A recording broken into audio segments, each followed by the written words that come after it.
In the basement archives of the British Museum, there's a clay tablet that contains a sentence no scholar can fully explain.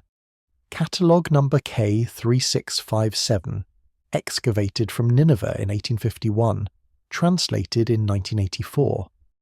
The text is in Akkadian, dated to the 7th century BC, but describing events the scribe specifically places in the time before the great cities fell silent. The sentence reads, "In the 420th year of the division, the earth bore no grain, though the flood still came. In the 421st year the birds didn't return. In the 422nd year, the assembly of the gods met for the final time, and no decree was issued." Then the tablet describes what happened next. Cities with no patron deity. Temples that received offerings but gave nothing back. Boundary stones moved in darkness. Canals that flowed backwards. And this phrase, written in the same administrative style used for recording tax receipts, "The Anunnaki made war upon the Anunnaki." Not war against demons. Not war against chaos. War against themselves.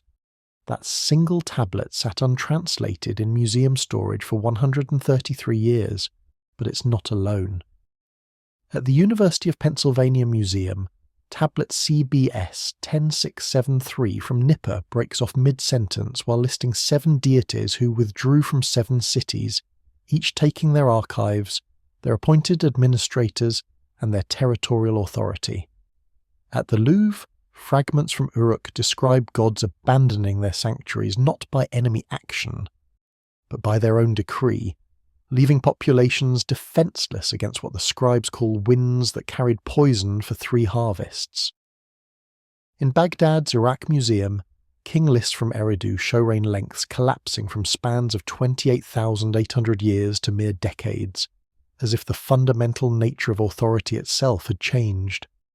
These aren't scattered myths from different cultures. When you arrange these tablets chronologically and geographically, they document the same prolonged crisis from multiple cities, written by scribes trained to record what they observed. Divine councils splintering, jurisdictional boundaries breaking down, patron deities withdrawing. And finally, around 2000 BC, destruction so complete that the Sumerian language itself vanished from daily speech, surviving only in ritual texts copied by priests who no longer spoke it. The Sumerians didn't write mythology the way later cultures did. They were bureaucrats. The same people who tracked barley shipments and calculated irrigation schedules were now documenting the collapse of the only system of order they'd ever known. And they described that collapse not as natural disaster or human failure, but as the day the gods stopped governing. Here's what makes this impossible to dismiss. The physical evidence matches the timeline in the texts. Archaeological layers from Ur, Uruk, Nippur, and Eridu show sudden abandonment around 2000 BC. Climate data from lake sediments and ice cores confirm a severe drought lasting decades.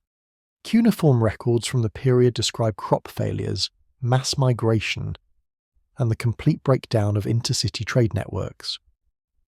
The Sumerian king list, a document reconstructed from tablets found across 3 continents, records the exact moment when kingship could no longer be held and moved from city to city in rapid succession, as if legitimate authority itself had become impossible to maintain. These scribes weren't creating religious poetry, they were filing reports, and what they filed describes a civilization that didn't fall to invaders or plague or economic collapse. It describes a civilization that stopped functioning when the beings who established it withdrew. If you're settling in to follow this investigation with me, whether you're in bed in Sao Paulo, parked outside your night shift in Seattle, or watching dawn break over Seoul, leave a comment and tell me where in the world you're listening from. Because what we're about to trace together isn't theory. It's a pattern documented in administrative records across 4,000 years, written by people who had no reason to lie and every reason to record exactly what they saw. This investigation will take us into the oldest written documents humanity possesses. We'll examine what the tablets actually say, in the precise bureaucratic language their scribes used. We'll compare that language to the archaeological record, and we'll confront a question that mainstream scholarship has never adequately answered.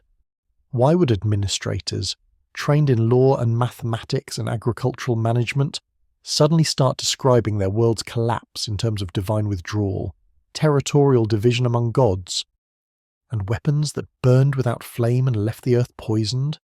Not unless that's what they witnessed. To understand what they witnessed, we need to understand who these scribes were, what civilization they were documenting, and why that civilization was so completely dependent on the beings they called the Anunnaki. Southern Mesopotamia is one of the least hospitable places on Earth to build a civilization.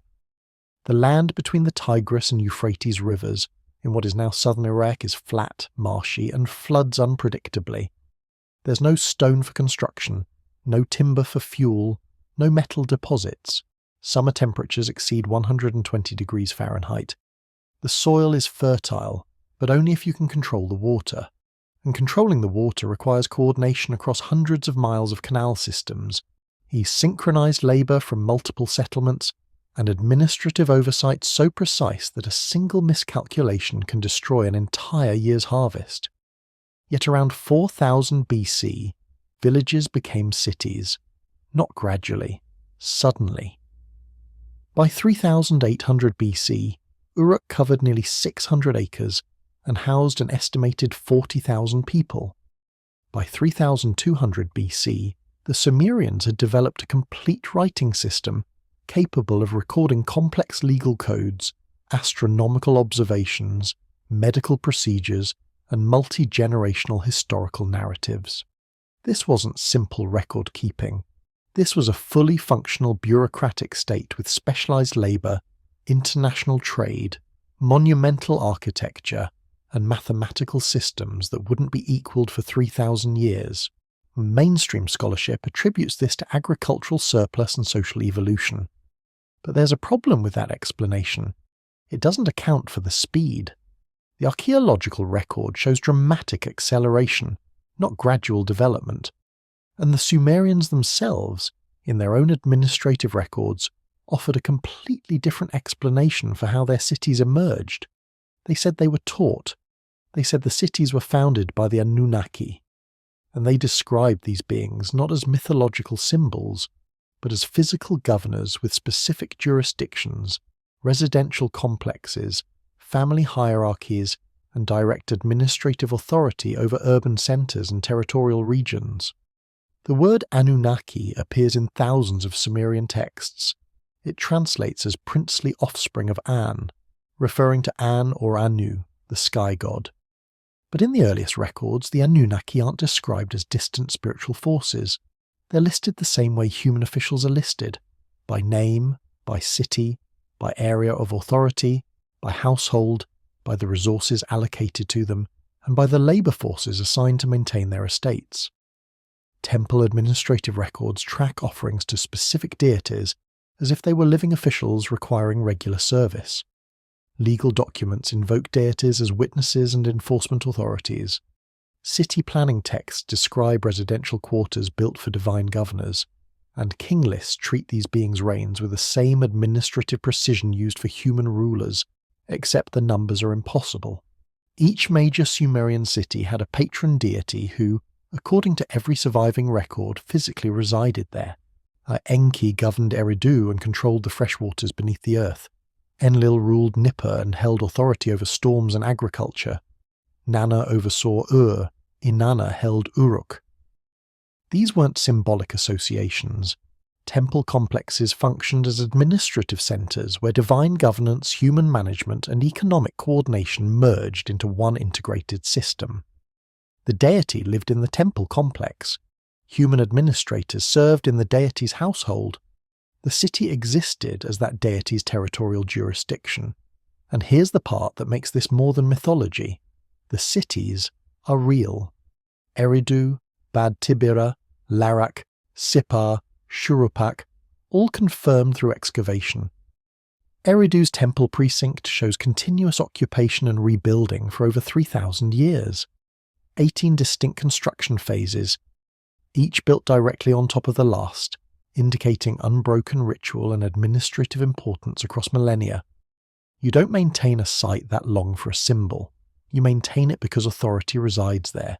The Sumerian king list, reconstructed from multiple clay tablet copies, the most complete being the Weld Blundell prism at Oxford's Ashmolean Museum, provides the chronological framework, and this is where everything becomes impossible to reconcile with conventional history. The document begins, after kingship descended from heaven, the kingship was in Eridu. Then it lists 8 kings who ruled 5 cities before the flood. Their reigns are measured in sars. 1 sar equals 3,600 years. The first king, Alolim of Eridu, ruled for 28,800 years. The second, Alalja, ruled for 36,000 years. The third, Emenluana of Bad Tabira, ruled for 43,200 years. Mainstream scholarship calls these symbolic, mathematical encoding, scribal errors, legitimacy propaganda.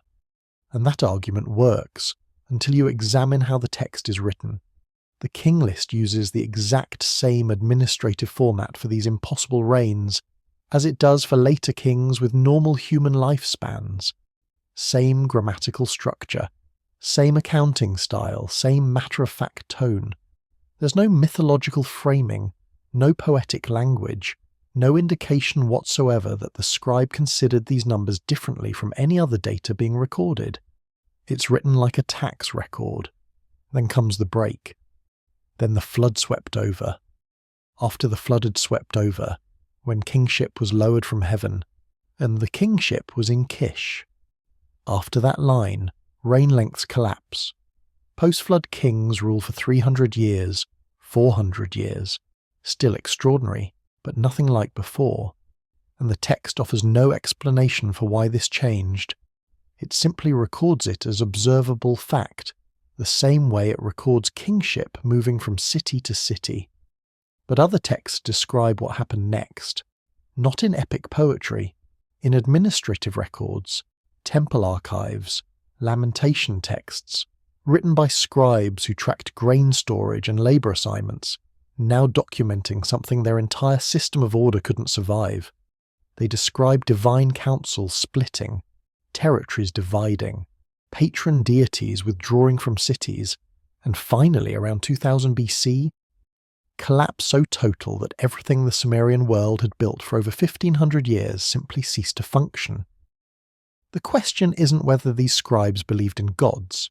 The question is, what were they actually recording when they described those gods withdrawing, dividing, and leaving their cities defenseless against forces the texts call weapons that burned without flame and winds that left the earth barren for years? To answer that, we need to go back to the beginning, to what the texts say happened when the first cities were founded, to why humans existed at all in the Sumerian understanding, and to the moment when the system those impossibly long reigns represented began to fracture in ways the scribes could observe, measure, and document with the same precision they used for everything else. Because if they were simply recording what they saw, then the Anunnaki's final war wasn't mythology. It was the end of the world they knew. Most people assume that if something significant was discovered in archaeology, we'd know about it by now. That assumption is wrong. The British Museum holds over 130,000 cuneiform tablets. The Louvre houses approximately 25,000. The University of Pennsylvania Museum has 33,000 in its Babylonian section alone. Yale's collection exceeds 40,000.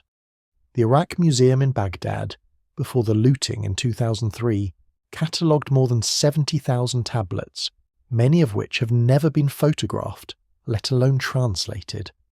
Combined, these institutions possess over 500,000 clay documents from ancient Mesopotamia. Current estimates suggest that fewer than 15% have been fully published. Perhaps 30% have been catalogued with any detail. The rest sit in climate-controlled storage, wrapped in archival paper, arranged by excavation site and acquisition date, waiting. Not because they're unimportant, because there aren't enough trained cuneiformists alive to read them all, because funding priorities shifted decades ago, because a single tablet can take weeks to translate properly, and there are hundreds of thousands, which means the majority of what the Sumerians, Akkadians, and Babylonians wrote still hasn't been read by modern scholars. We're operating on a fraction of the archive, and occasionally when someone does examine a previously overlooked text, as patterns emerge that weren't visible when the tablets were catalogued individually across different institutions, separated by more than a century. The tablets themselves come from systematic excavations that began in the 1850s. Austin Henry Layard excavated Nineveh starting in 1845, uncovering the library of Ashurbanipal, which contained over 30,000 tablets. Leonard Woolley excavated Ur between 1922 and 1934, recovering thousands of administrative and religious texts. The University of Pennsylvania's expeditions to Nippur between 1889 and 1900 brought back approximately 50,000 tablets and fragments, the largest single collection of Sumerian literature ever recovered. But here's the problem. Most of these tablets aren't complete. They're fragments, pieces of longer works, or they're late copies, texts written in the 7th or 6th century BC that claim to be copying documents from 1,000 or 1,500 years earlier. Scribes would note in colophons that they were duplicating older tablets, sometimes specifying that the original was damaged or written in an archaic script or retrieved from a ruined temple archive. Which raises an immediate question. If these are copies, where are the originals? In many cases we don't have them. What we have are Babylonian-era duplications of Sumerian-era texts that describe events the copyists themselves placed in what they called the distant past, or before the cities fell. These scribes weren't composing new mythology. They were preserving records they believed documented real events, even when those events described things they could no longer fully explain. And when you compare these fragments across collections, certain phrases repeat with uncomfortable consistency. References to divine councils convening, then fragmenting. Descriptions of gods withdrawing from cities before destruction arrived. Texts that mention boundaries being contested, territories divided, and authority structures breaking down. Lamentation literature that describes cities falling silent not because armies conquered them, but because their patron deities abandoned them first, leaving populations without divine protection against forces the texts describe as environmental, not military. One tablet from Nippur, translated in the 1970s, describes Enlil, the chief god of the Sumerian pantheon, calling an assembly to address what the text calls the division of the lands. Another fragment from Uruk mentions the year the council could not agree. A third from Eridu refers to the time when each god returned to their own city and would not answer the call of Nippur. These aren't poetic metaphors. They're written in the same administrative language used for legal contracts and resource distribution. The tone is bureaucratic, the phrasing is precise, and the implication, if taken literally, is that the governing structure of the entire Sumerian world experienced a jurisdictional breakdown so severe that cities lost the protective authority they depended on. Then there are the lamentation texts, the lamentation for Ea, the lamentation for Sumer and Uruk, the lamentation for Nippur. These aren't songs of military defeat. They describe something worse, divine abandonment, gods leaving their temples, offerings left uncollected, rituals performed with no response, and then, only after that withdrawal, the physical destruction follows. The scribes who wrote these texts weren't mythologists. They were the same people who tracked grain loans and calculated tax assessments. They had no tradition of fantasy literature. Everything they wrote served a legal, religious, or administrative function.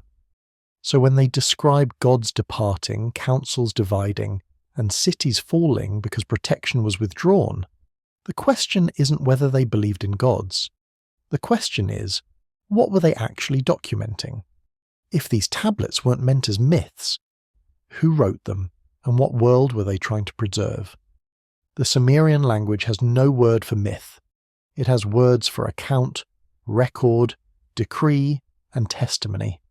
It has administrative terminology for legal proceedings, resource allocation, and territorial jurisdiction.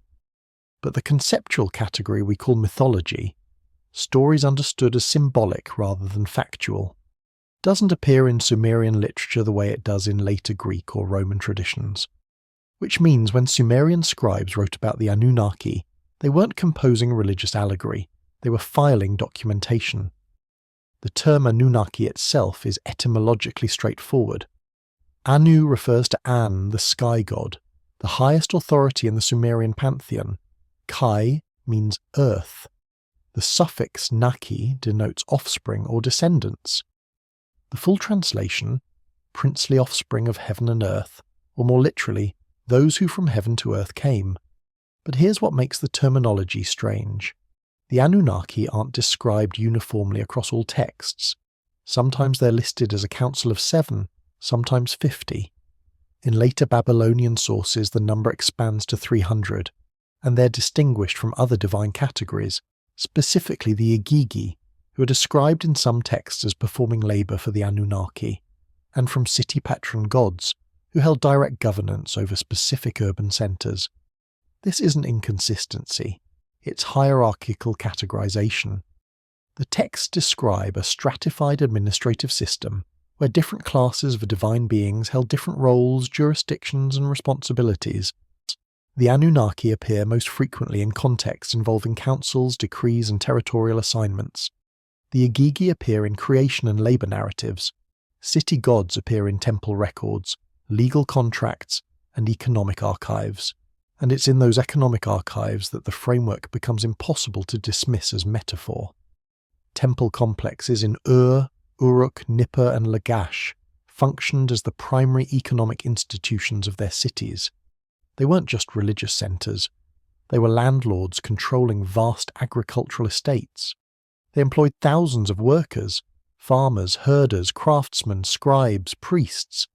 They maintained granaries, distributed rations, loaned seed, collected taxes, and adjudicated disputes over land and water rights. Administrative tablets from the 3rd dynasty of Ur, circa 2100 BC, record daily grain disbursements to temple workers, categorized by task and overseen by officials serving under the authority of the city's patron deity. These aren't vague religious offerings, they're payroll records, labor contracts, inventory logs, written in the name of gods treated as active economic administrators. Legal documents invoke deities not as distant spiritual authorities, but as judges and witnesses whose presence legitimized contracts. Boundary stones mark territorial divisions between the jurisdictions of different gods. City planning texts describe residential quarters built specifically for divine governors and their households. One administrative tablet from Lagash lists grain allocations for the house of Ningirsu, the city's patron god, specifying amounts for his consort, his children, his attendants, and his administrators. These gods weren't symbolic, they were bureaucratic authorities requiring regular service, managing resources, and holding legal jurisdiction over defined territories, which reframes what the texts mean when they describe divine conflict. In Sumerian records, conflicts between gods read less like cosmic battles and more like jurisdictional disputes. Disagreements over water rights, contested boundaries, competing claims to authority over the same region, one deity encroaching on another's territory, a council unable to reach consensus on resource distribution. Meanwhile, the entire Sumerian economic system depended on this structure remaining stable. Cities required divine legitimacy to function. Kingship was granted by the gods, not claimed by force alone. Irrigation networks crossed multiple territories and required coordination between cities under different divine jurisdictions. When those jurisdictions fractured, the infrastructure that sustained civilization had no mechanism to continue. The texts don't describe wars in the conventional sense, they describe breakdowns in coordination, councils that stopped convening, decrees that were no longer issued, gods who withdrew to their own cities and stopped answering calls for assembly. If the gods were responsible for maintaining order, what happened when that system began to fail? There's a reason no other civilization emerged in southern Mesopotamia for 1500 years after Sumer collapsed. The land itself makes urbanization nearly impossible. The alluvial plain between the Tigris and Euphrates is flat, featureless and hostile. No stone for building, no timber for construction or fuel, no metal deposits. The soil is fertile only when irrigated, and irrigation in that environment requires infrastructure so complex that a single miscalculation can destroy an entire region's agricultural output for years. Summer temperatures exceed 120 degrees Fahrenheit. The rivers flood unpredictably, shifting course without warning. Salinity builds up in poorly drained fields, rendering them sterile within a generation. There are no natural defensive positions, no highlands, no forests, just open marsh and desert stretching in every direction. Yet around 4000 BC, villages became cities, not over centuries, over generations. By 3800 BC, Uruk covered nearly 600 acres. Population estimates range between 40 and 50,000 people, larger than any settlement that had existed anywhere on Earth up to that point. The city had monumental architecture, multi-story temples, defensive walls stretching for nearly 6 miles, and a canal system that redirected river water across dozens of square miles to sustain agriculture in a region that should not have supported urban density. This wasn't gradual evolution. The archaeological record shows sudden, dramatic acceleration. Settlements that had existed as small farming villages for thousands of years transformed within a few generations into walled urban centres with specialised labour, international trade, and administrative hierarchies. And writing appeared at exactly the same time, not as an artistic development, as an administrative necessity. The earliest cuneiform tablets from Uruk, dated to approximately 3200 BC, are accounting records, grain storage, labour assignments, land allocations, resource distribution across temple estates. The script wasn't invented to record stories or laws. It was invented because the system had become too complex to manage without written documentation, which raises a question no one has adequately answered. How did populations with no prior experience in urban planning, hydraulic engineering, or large-scale coordination suddenly develop the organizational capacity to build cities that required constant synchronized labor across multiple settlements? Irrigation in southern Mesopotamia isn't local. Canals had to run for miles, crossing territories controlled by different cities, requiring agreements on water distribution, maintenance schedules, and dispute resolution. A single broken canal could flood fields downstream and starve settlements upstream. Seasonal timing was critical. Plant too early and the crops die in late heat. Too late and the floods destroy them. This system worked only if every settlement cooperated, only if there was centralized oversight, only if someone held authority recognized across multiple cities, capable of coordinating labor, enforcing agreements, and allocating resources during shortages. The Sumerians said that authority came from the gods, that each city's patron deity held jurisdiction, and that the council of the Anunnaki maintained order between competing territorial claims. Mainstream scholarship attributes this to religious belief justifying human governance. But then the texts describe what happened when that coordination failed. Not invasion, not plague, not economic collapse in the conventional sense.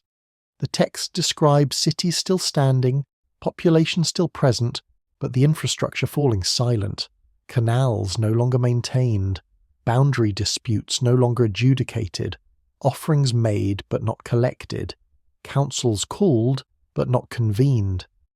Archaeological evidence from the end of the early dynastic period, around 2400 BC, shows increasing militarization.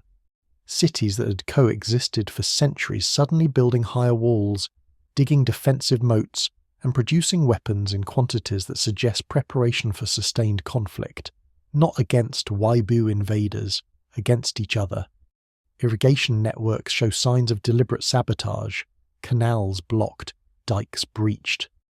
water redirected to favour one city at the expense of another. The coordination that had sustained civilization for over 1,000 years was breaking down, and the texts describe that breakdown not as human failure, but as the fragmentation of divine authority. What happens to a civilization this complex when coordination breaks down? There's a category of Sumerian literature that doesn't celebrate victories or record laws. It records abandonment. The Lamentation for Ur, composed around 2000 BC, doesn't describe military defeat. It describes something that happened before any army arrived. The text opens, "The gods have abandoned their dwelling places. The divine council has fled from its sanctuary. The mother goddesses have gone away, taking their protective aura from the land." Then, only after that withdrawal, the destruction follows. The lamentation texts, Ur, Sumer and Uruk, Nippur, Eridu, all follow the same structure. First, the patron deity leaves. Second, the temple falls silent. Third, offerings are made but not received. Fourth, the city becomes defenseless. Fifth, catastrophe arrives. Not as conquest, but as something the texts describe in environmental terms. Storms that don't behave like storms, fires that leave Earth sterile, winds that carry sickness. This isn't poetic metaphor. These are administrative documents written by temple scribes whose job was to maintain ritual schedules and record divine human interactions. And they're documenting absence, the loss of protection. The moment when cities that had functioned under divine governance for over 1,000 years suddenly had no one answering their calls. The Lamentation for Ur states, "Nana has abandoned his beloved house. Ningal has left the sheepfold.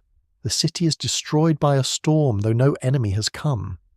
The Lamentation for Nippur records, "Enlil has turned away from his sanctuary. The great gods no longer convene in the assembly hall. The offerings lie untouched. The incense burns for no one."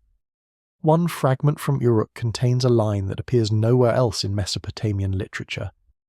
"Inanna looked upon her city for the last time and wept, for she could no longer hold the boundary." Hold the boundary against what? The text doesn't say, it breaks off. But what's consistent across every lamentation is timing. The gods withdrew before destruction arrived. And the scribes describe that withdrawal not as punishment for human failure, but as the gods themselves being unable, or unwilling, to continue maintaining the territories they'd governed, which reframes every reference in earlier texts to divine councils splintering and the assembly dividing. These weren't theological disputes, they were jurisdictional breakdowns, and when jurisdiction broke down, the cities lost the only protection they'd ever known. Archaeological evidence from Ur shows sudden abandonment around 2000 BC, houses left mid-meal, tools abandoned in workshops, no evidence of prolonged siege, no mass graves, just emptying. As if populations fled not from an approaching army, but from something else, something the lamentation texts describe but never fully name. The scribes who wrote these texts weren't poets mourning metaphorical loss, they were administrators documenting system failure. The same people who had tracked grain distributions and maintained temple archives were now recording the moment when the entire framework of divine governance they depended on simply stopped functioning. And in that silence, the cities fell, not to conquest, to the absence of whatever had been holding them together. If the gods left their temples, what remained to protect the world they'd built? Around 2200 BC, something happened to the climate that shouldn't have been survivable. Lake sediment cores from the Dead Sea, ice cores from Kilimanjaro, and archaeological soil samples from across Mesopotamia all show the same signature. A drought that lasted not years, but decades. Precipitation levels dropped by 40%. The Tigris and Euphrates shrank to half their normal flow. Fields that had sustained cities for over 1,000 years turned to dust. This is known in climate science as the 4.2 kiloyear event, a period of severe aridification that destabilized civilizations across the eastern Mediterranean, the Indus Valley, and the entire Near East. Egypt's old kingdom collapsed during this period.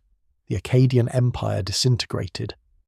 And in southern Mesopotamia, the Sumerian city-states simply emptied. But here's what the climate data alone doesn't explain: why the collapse was permanent. Droughts had happened before. Mesopotamian texts record multiple periods of reduced rainfall, crop failure, and famine. Cities had survived them by drawing on stored grain, adjusting irrigation schedules, and coordinating resource distribution across regions. The infrastructure existed to withstand environmental stress. The administrative systems were designed for exactly this kind of crisis. Yet around 2000 BC, those systems stopped functioning. Not because the knowledge was lost. The scribes still knew how to calculate water flow, manage grain reserves, and coordinate labour. But the text described something else failing: the authority to coordinate. Archaeological excavations at Ur show the city abandoned in stages. First, the outer residential quarters emptied, then the administrative districts. Finally, the temple complex itself fell silent. No evidence of siege warfare, no burned layers indicating conquest. Just progressive abandonment, as if populations left not because enemies arrived, but because the system sustaining them had ceased to operate. Tel Leilan in northern Syria shows a dust layer 3 feet thick, deposited around 2200 BC, indicating complete agricultural collapse. But surrounding settlements show the same abandonment pattern, even in areas where soil remained cultivable. People didn't just leave because crops failed.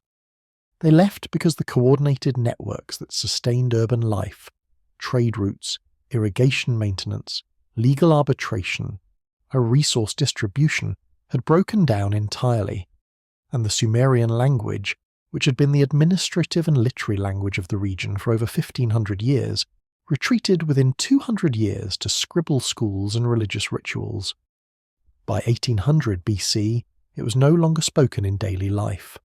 Akkadian had replaced it completely. This wasn't cultural assimilation. This was the death of a civilization's voice. The lamentation texts describe this period not as natural disaster, but as divine withdrawal. The gods leaving their cities, councils no longer convening, boundaries no longer held, and in the absence of that structure, everything that depended on coordinated governance, irrigation, trade, legal systems, territorial agreements, simply collapsed. By 2000 BC, the Sumerian world as a political and cultural entity had ceased to exist. The cities remained as archaeological sites. The texts survived as tablets copied by later scribes, but the system those texts described, a civilization governed by divine authorities maintaining order across competing jurisdictions, had ended. Not because invaders destroyed it, because the beings who had held it together, according to every administrative record the Sumerians left behind, were no longer there. The Anunnaki didn't disappear from Mesopotamian texts after 2000 BC. They became something else. In Babylonian literature from the 2nd and 1st millennia BC, the Anunnaki are still mentioned, but no longer as active governors. They're described as judges of the underworld, ancient authorities who once ruled but now preside over the dead. In the Epic of Gilgamesh, composed centuries after Sumer's collapse, the Anunnaki appear briefly as distant figures who set up the 7 judges in the realm of the dead, far removed from human affairs. This is a fundamental shift. The beings who once held direct administrative jurisdiction over cities, issued decrees, and maintained temple households had become ancestral powers, revered, feared, but no longer present in daily governance. Later Babylonian scribes still copied Sumerian texts. They still taught the Sumerian language in scribal schools. They still performed rituals inherited from Sumerian tradition. But they did so as scholars preserving a dead civilization's records, not as administrators serving living authorities. The texts they copied describe a world where divine councils convened, where patron deities governed cities, where kingship descended from heaven and was measured in spans no human could survive. And those later scribes preserved that information carefully, precisely, as if it mattered that future generations remember. not as mythology, as history. Because what the Sumerians recorded wasn't religious allegory. It was administrative documentation of a system that functioned for over 1,500 years, then fragmented, then collapsed entirely when the authorities maintaining it withdrew. And in that withdrawal, humanity inherited something it had never fully possessed before: sole responsibility for its own governance, its own survival, and its own future, without divine oversight, without cosmic arbitration, without the beings who had established the first cities and taught the first laws.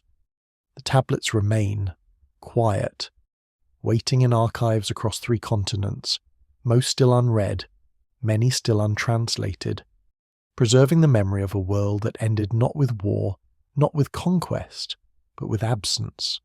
The Anunnaki's final war wasn't fought with weapons. It was the moment the system they built could no longer hold itself together, and they chose, or were forced, to leave. What remains is the question the Sumerians themselves never answered. Where did they go? The last known text written in living Sumerian dates to approximately 1800 BC. After that, the language survived only as a scholarly discipline, studied by Babylonian scribes the way Latin would later be studied in medieval monasteries, dead, but deliberately preserved. Those scribes continued copying Sumerian king lists, creation accounts, lamentation texts, and administrative records for over 1,000 years after Sumer ceased to exist as a political entity. They did this with extraordinary care, often noting in colophons that they were duplicating tablets from ancient originals or, according to old copies from before the cities fell. Why preserve records of a world that no longer existed? Why invest centuries of scholarly effort maintaining texts describing divine governance, impossible reign lengths, and councils that no longer convened?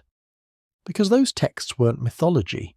They were memory, documentation of how civilization began, how it functioned, and how it ended when the structure holding it together collapsed. The Anunnaki remained in later Mesopotamian literature but transformed. No longer active governors, now distant judges in the underworld, ancestral authorities who once ruled Earth but had withdrawn to other realms, present in ritual and invocation, absent from administration.